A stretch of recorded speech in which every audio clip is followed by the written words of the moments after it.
สบายดีทุกคนเริ่มแล้วการสร้างสถานีใหญ่หรือฐานซิดมอสำหรับรถเมล์ BRT ที่จะเปิดน้ำไส้ในไวๆนี่อยู่ที่บ้านเฮาโดยเฉพาะก็คืออยู่ที่นครหลวงเวียงจันทร์ถนนเศรษฐาธิราชก็คือจุดที่ทุกท่านได้เห็นอยู่นี่แล้วก็จุดที่แอดมินยางอยู่นี่เนาะแมนกำลังมีการขยายขอบทางเนาะเพื่อจะสร้างเป็นสถานีใหญ่ก็คือฐานซิดมอนั่นเองโดยโครงการของเพิ่นนี่ก็แมนได้ดำเนินมาในระยะหนึ่งแล้วเนาะที่ได้เห็นกันก่อนหน้านี้ที่ได้นำเสนอให้ทุกท่านเลยครับสมก็คือแมนการสร้างสถานี BRT เนาะตามถนนไก่สอนพงวิหารนั่นเองและมาฮอดปัจจุบันนี้ถนนเศรษฐาธิราชก็คือแมนเป็นถนนเส้นที่เฮาจะมาพบเห็นอยู่เรื่อยเนาะเมื่อเฮาเข้ามาในตัวเมืองก็คือจะแมน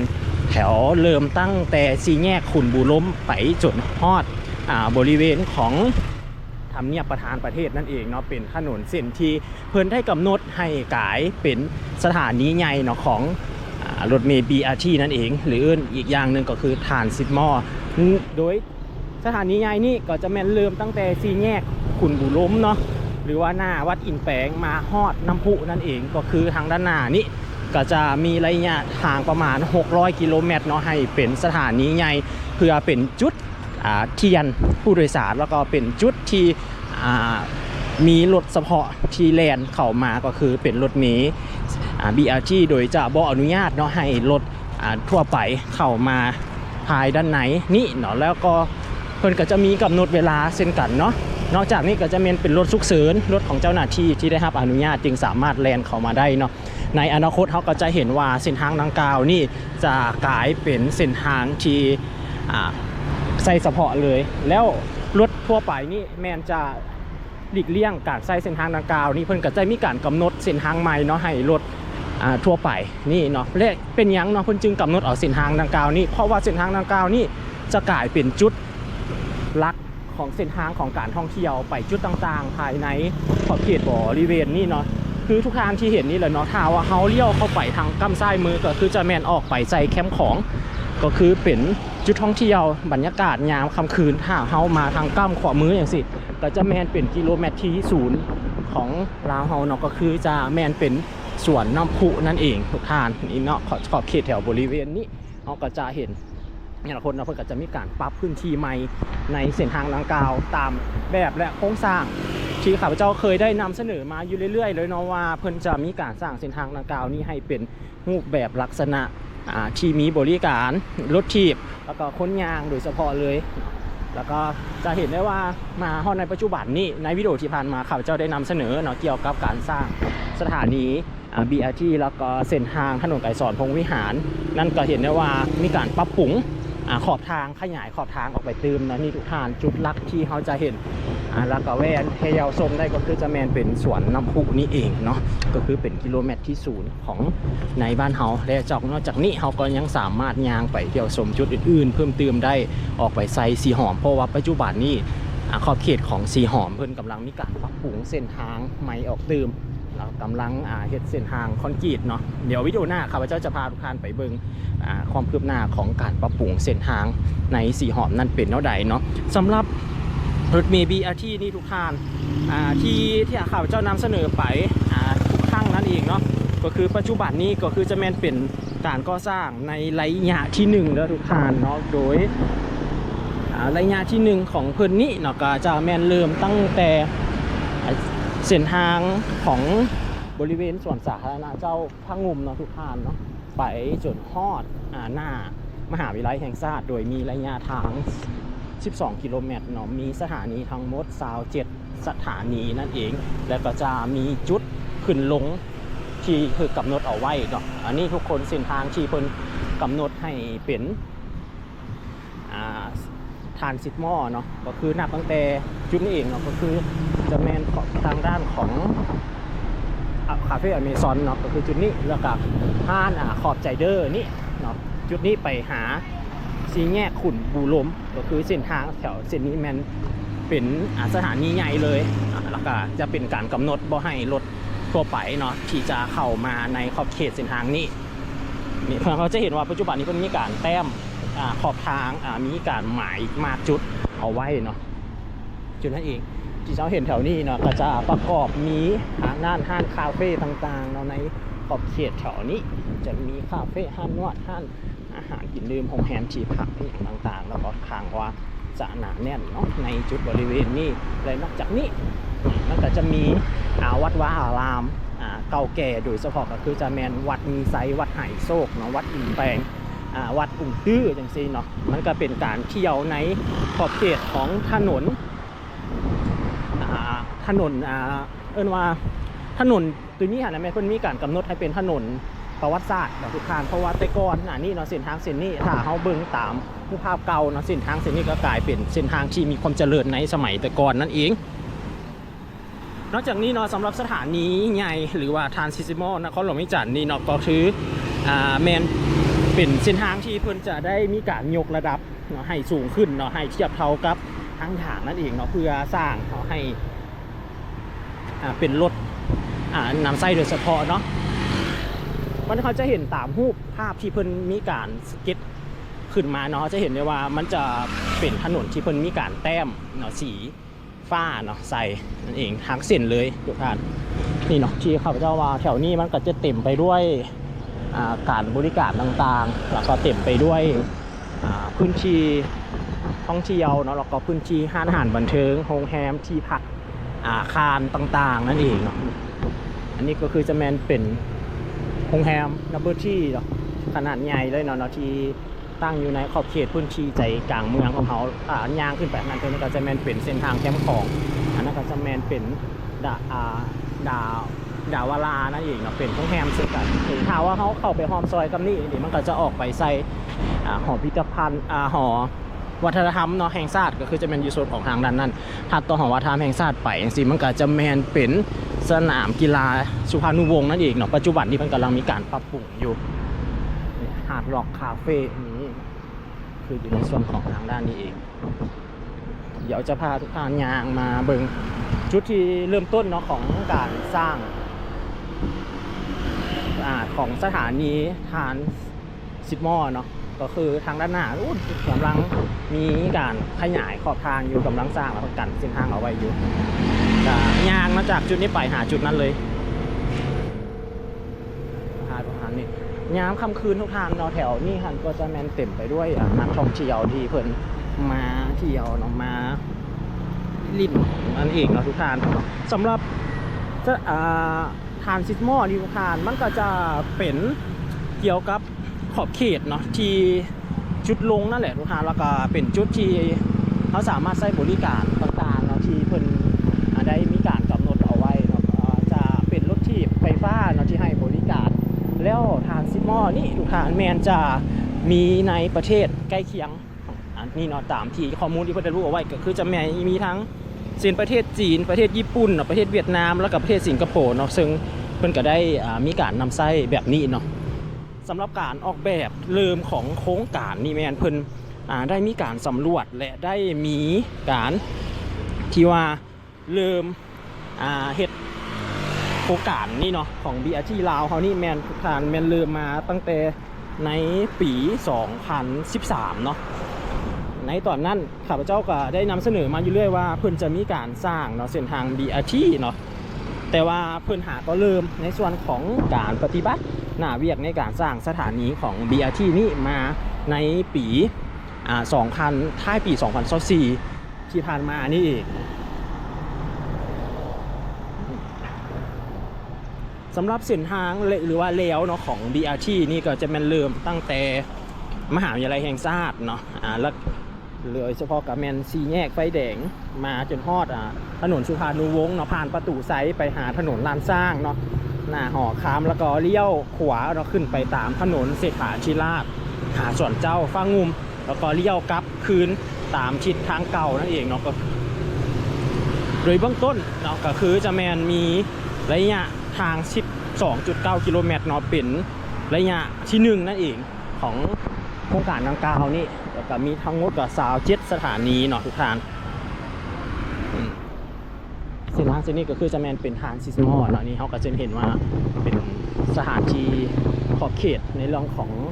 ส่วนรวมของการท่องเที่ยวเนาะในขอบเขตใจกลางเมืองมันจะประกอบมีวัด วัดเก่าแก่ก็คือวัดหงตื้อวัดมีไซวัดอิฐแป้งสิก็จะมีวัดไหโศกเนาะ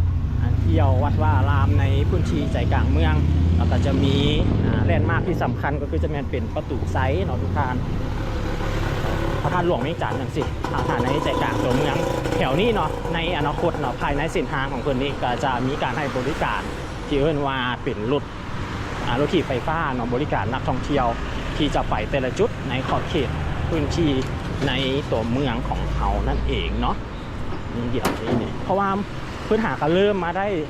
3-4 วันนี่เองเนาะสำหรับเพิ่นจะขยายขอบทางฝั่งกับนั้นแล้วก็ฝั่งกับนี้เนาะก็เห็นว่าเพิ่นมีการหมายจุดมากจุดเอาไว้จุดนี้ไปหาจุดนี้อันนี้ก็คือจะแม้นเป็นทางด้านหน้าของวัดหลวงตื้อ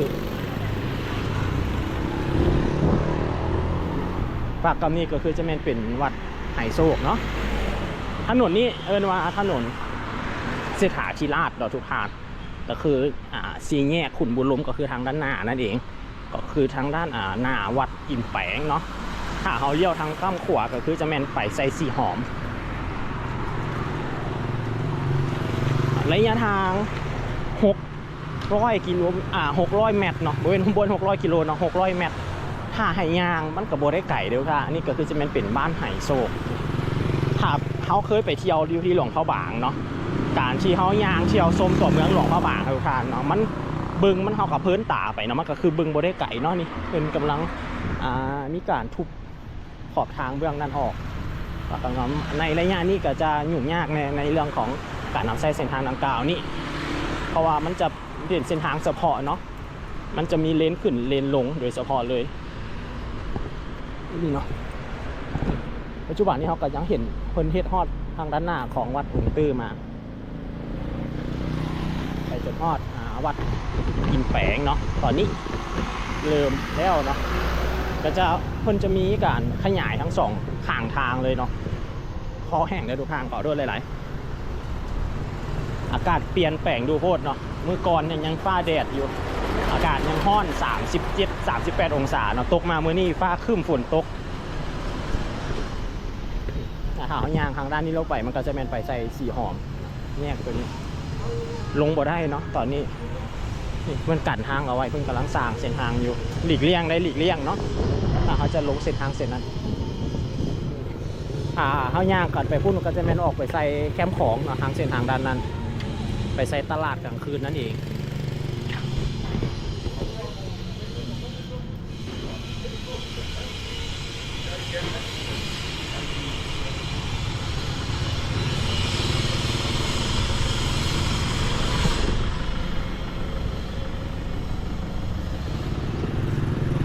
คล้ายคือกันกับสถานีรถไฟลาวจีนเนาะมันก็จะมีสถานีย่อยแล้วก็เป็นมีสถานีหลักเป็นสถานีที่ว่าใหญ่ก็คือจะเป็นอยู่ในนครหลวงเวียงจันทน์เนาะว่าเป็นสถานีใหญ่แล้วก็จะมีสถานีแยกย่อยออกไปแต่จุดต่างๆนั่นเอง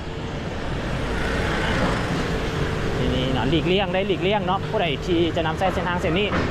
ช่วงนี้ก็คือรถติดเลยแหละเนาะโมงนี้แห่งเป็นโมงที่ว่าเลือกเวียกของหลายๆทานเนาะเป็นโมงที่รถค่อนข้างว่าจะหนาแน่นแล้วก็ติดเนาะยางว่าฮอดในบริเวณในส่วนของทางวัดอินแปงแล้วจุดที่เพิ่นกำลังมีการขุดเนาะแต่ก่อนทุกทานเพิ่นสร้างสร้างเส้นทางเส้นนี้ข้าพเจ้าเห็นมีรูปอยู่เนาะมันจะมีเป็นห้อยสิ่งก่อสร้างเก่ากำลังขุดขอบทาง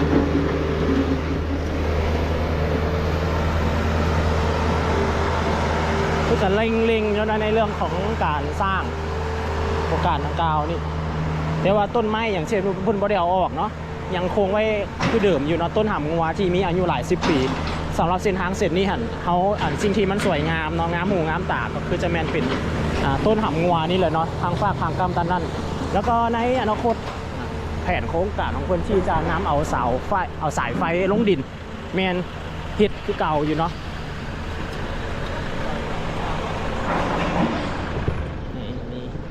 หลีกเลี่ยงได้หลีกเลี่ยงเนาะเพราะว่าคันเขาสิไปเข้าเส้นทางสีหอมกับเข้าบ่ได้ด้วยกันเส้นทางสีหอมกับมีการกั้นเอาไว้เช่นกันเนาะหน้าวัดอินแปงเนาะ นี่จะเป็นอีกหนึ่งวิดีโอเนาะที่นำเสนอแล้วก็หนึ่งรายละเอียดเนาะที่ให้ทุกท่านได้รับชมกันในปัจจุบันเนี่ยความคืบหน้าในใจกลางเมืองของเราเกี่ยวกับโครงการที่เพิ่นสร้างอยู่ก็เป็นโครงการใหญ่เนาะที่จะให้บริการในไวๆนี้แล้วก็จะสำเร็จแล้วก็พร้อมพัฒนาในส่วนของตัวเมืองให้มีหลายๆอย่างเนาะให้บริการสำหรับผู้คนนั่นเองแต่จังไหนเขาก็ต้องให้ความร่วมมือเนาะกับหน่วยงานที่เพิ่นรับผิดชอบนั่นเองเนาะเพื่อจะให้มันสะดวกสบายนั่นเองเนาะจุดไหนที่หลีกเลี่ยงก็หลีกเลี่ยงเนาะที่นี่เราทุกท่านจะเป็นสี่แยกขุนบุญรวมก็คือแมนจุดนี้เองค่ะเขาจะเอาขึ้นไปแคมป์ของก็คือจะแมนไปเส้นทางกำนันนี่จะแมนไปสีหอมเนี่ยก็คือจะแมนยางทางด้านนี้เองก็บ่ได้ยุ่ไก่กันเลยทุกท่านยางลงมาทางฝากทางด้านนี้ผู้ใดที่ท่านใดที่มาเที่ยวมาลินเนาะในนครหลวงมักยางก็พอดียางเนาะแถวนี้ก็จะประกอบมีห้านอาหารห้านกินดื่มก็ค่อนข้างว่าหลายเนาะในขอบเขตแถวนี้อันนี้เราก็คือเป็นเหตุผลที่เพิ่นสร้างให้เป็นจุดศูนย์กลางเนาะในเรื่องของการลินการเที่ยวเนาะเพราะว่าในขอบเขตแถวบริเวณนี้มันก็จะเต็มไปด้วยห้านอาหารที่พักเนาะแล้วก็ห้านต่างๆเองการบริการต่างๆเนาะก็คือจะเป็นจุ่มอยู่ในขอบเขตนี้เองที่ตามต่อทุกท่านในวิดีโอถัดไปเนาะว่าจะพาทุกท่านไปเบิ่งสิ่งไหนเติมมีข้อมูลอันไหนอยากจะแนะนำเพิ่มเติมก็สามารถติดชมเข้ามาได้เนาะสำหรับวิดีโอนี้ขอบใจทุกท่านที่เข้ามาชมแล้วก็ขอบใจทุกกำลังใจเด้อในครั้งต่อไปจะมีข้อมูลอันไหนเพิ่มเติมติดตามต่อได้เนาะโครงการขนส่งแบบยืนยงในตัวเมืองนครหลวงเวียงจันทร์ vs UTP การเปลี่ยนแปลงการจัดการคุ้มครองการจราจรมังกร 2024 เสนอแผนการคุ้มครองการจราจรในใจกลางนครหลวงเวียงจันทร์ฉบับใหม่เริ่มแต่เดือนมังกร 2024 การสัญจรจากสนามบินและถนนสุภานุวงศ์ฮอดใจกลางนครหลวงเวียงจันทร์คือวัดอินแปงวัดมีไซสวนน้ำพุและถนนเศรษฐาธิราชเริ่มแต่วันที่1มังกร 2024 เป็นต้นไปจะบ่อนุญาตให้นำใช้ถนนเศรษฐาธิราชประมาณ600เมตรเพราะจะกำหนดการสัญจรไปมานำใช้เป็นถนนคนยางที่มีพาหนะที่บ่แม่นเครื่องจักรเท่านั้นรูปแบบการสัญจรใหม่ในใจกลางนครหลวงเวียงจันทร์หลังจากปิดสถานีใหญ่แล้วแผนที่สีเขียวแมนบอกเส้นทางที่มีอยู่ในปัจจุบันในมุกสีแดงแมนเส้นทางใหม่ถนนเส้นแคมป์ของแต่สามแยกปากปราซักหาถนนทัดขาวปัจจุบันแมนไปทางทิศตะวันออกและเปลี่ยนเป็นเส้นทางสัญจร2เส้นทางถนนเจ้าฟ้ามุมจากสามแยกปากปราซักหาถนนทัดขาวปัจจุบันสามารถสัญจรไปทางทิศตะวันตกและจะเปลี่ยนไปทางตะวันออกจากนั้นตั้งแต่ถนนสีฐานและถนนเศรษฐาธิราชหาสามแยกปากปราซักปัจจุบันเป็น2เส้นทางไปกับ two way จะเปลี่ยนเป็นเส้นทางเดียว one way ไปทางทิศใต้หาปากปราซักและแม่น้ำของเส้นทางเลขที่4ถนนขุนบุรมจากวงเวียนแคมป์ของหาถนนสามแสนไทยปัจจุบันการจราจร2 โซนไปกับเปลี่ยนเป็นทางเดียวมุ่งหน้าไปทางทิศเหนือเส้นทางเลขที่5ถนนเจ้าอานุจากถนนขุนบุรมหาถนนเจ้าฟ้างุมปัจจุบันเป็นการสัญจรทิศทางเดียวไปทิศเหนือจะเปลี่ยนเป็นทิศใต้เส้นทางเลขที่6ถนนฝรั่งสวงินจากถนนเจ้าฟ้างุมหาถนนเศรษฐาธิราชปัจจุบันเป็นการสัญจรทิศทางเดียวไปทิศใต้จะเปลี่ยนเป็นทิศเหนือเส้นทางเลขที่7ถนนนอแก้วอุมานเริ่มจากถนนเจ้าฟ้างุมหาถนนเศรษฐาธิราชปัจจุบันการสัญจรทิศทางเดียวไปทิศใต้จะกลายเป็นการสัญจรไปกลับและจะบ่อนุญาตให้รถจอดอยู่ตามแคบทางเส้นเดียวกันเส้นทางเลขที่8ถนนมันทาธุราชจากถนนเจ้าฟ้างุมหาถนนเศรษฐาธิราชซึ่งปัจจุบันนี้เป็นการสัญจรทิศทางเดียวไปทิศใต้จะกลายเป็นถนนที่สามารถสัญจรไปกลับเพื่อให้เข้าถึงโรงแรมฮิลตันใหม่ได้จากถนนสามแสนไทยหรือถนนเจ้าฟ้างุมเส้นทางที่9เส้นทางสุดท้ายถนนหน้าสถานทูตฝรั่งที่ปัจจุบันเป็นการสัญจรทิศทางเดียวไปทิศเหนือจะกลายเป็นเส้นทางที่สามารถสัญจรไปกลับหลังจากเดือนมังกร 2024 เริ่มแต่เดือนมังกรปี 2024 เป็นต้นไปการสัญจรที่มาจากสนามบินและถนนสุภานุวงศ์ไปหาใจกลางนครหลวงเวียงจันทร์จะเลี้ยวขวาเข้าถนนสีฐานตามป้ายจราจรที่ตั้งอยู่จุดแยกเส้นทางสีฐาน จะมีป้ายจราจรกำกับอยู่บนนี้ให้เลี้ยวขวาไปหารูปปั้นเจ้าอนุวงศ์น้ำพุวัดจันทร์ถนนปางคำและถนนเศรษฐาธิราชฮอด4 แยกปากประซักเลี้ยวซ้ายสามารถนำไส้ถนนเจ้าฟ้างุมไปทางทิศตะวันออก และเข้าถึงทุกสถานที่ภายในบริเวณใจกลางนครหลวงเวียงจันทร์ท่านสามารถเลี้ยวซ้ายเข้าถนนขุนบุหลงหรือเข้าถนนหลังวัดอินแปงและเข้าถนนหลังวัดองค์ตื้อนอกนี้ท่านยังสามารถใช้ถนนฟรังซัวงินเพื่อข้ามสถานีใหญ่ทานซิสมอลและเข้าถึงตัวแทนสหภาพ EU เป็นต้นต่อจากถนนเจ้าฟ้างุมท่านสามารถใช้ถนนนอแก้วกุมมารไปบริเวณวัดมีไซและข้ามสถานีใหญ่ทานซิสมอลไปหาหอวัฒนธรรมและถนนสามแสนไทยถัดจากถนนเจ้าฟ้างุมท่านสามารถใช้ถนนมันทาทุราชไปถึงโรงแรมฮิลตันและต่อไปถึงถนนยอนเน็ตจากนั้นไปทางทิศตะวันออกผ่านถนนปางคำท่านสามารถไปฮอดสวนน้ำพุแล้วเลี้ยวขวาเข้าสู่ถนนเศรษฐาธิราชเขตสถานีใหญ่ทานซิสมอลท่านยังสามารถขับรถไปตามถนนเจ้าฟ้างุมได้อีกและนำไส้ถนนนอแก้วกุมมารไปถนนเศรษฐาธิราชและถนนสามแสนไทยมาจากทิศตะวันออกของนครหลวงเวียงจันทร์และขวามิตรภาพตามถนนท่าเรือการสัญจรจะสามารถเลี้ยวซ้ายอยู่4 แยกธาตุขาวและใช้เส้นทางแคบของเพื่อเข้าสู่ถนนห้องหมอมโหสถต่อไปถึง4 แยกปากประซักและทางทิศตะวันตกได้การสัญจรจากทิศตะวันออกของนครหลวงเวียงจันทร์และผ่านวัดศรีเมืองสามารถนำใช้เส้นทางสามแสนไทยได้ตามปกติและไปถึงทุกๆสถานที่ภายในใจกลางนครหลวงเวียงจันทร์ผ่านถนนจันทคูนสามารถไปถึงเมืองเศรษฐาธิราชและถนนเจ้าฟ้างุมทางทิศตะวันตกสามารถเลี้ยวเข้าสู่ถนนปางคำไปหาสวนน้ำพุและถนนเศรษฐาธิราชถ้าขี่ไปตามถนนยอนเน็ตจะสามารถเลี้ยวเข้าถนนมณีจันทร์และข้ามผ่านเขตสถานีใหญ่ทานซิสมอลไปหาโรงแรมฮิลตันและลงถนนเจ้าฟ้างุมไปตามเส้นทางสามแสนไทยสามารถเลี้ยวซ้ายเข้าถนนนอแก้วกุมมารฮอดหอวัฒนธรรมลาวและถนนเจ้าฟ้างุมสุดท้ายยังสามารถเลี้ยวซ้ายเข้าถนนเจ้าอานุที่จะไปทางใต้และเข้าสู่ถนนแห่งบุญถนนหลังวัดอินแปงและถนนหลังวัดองค์ตื้อ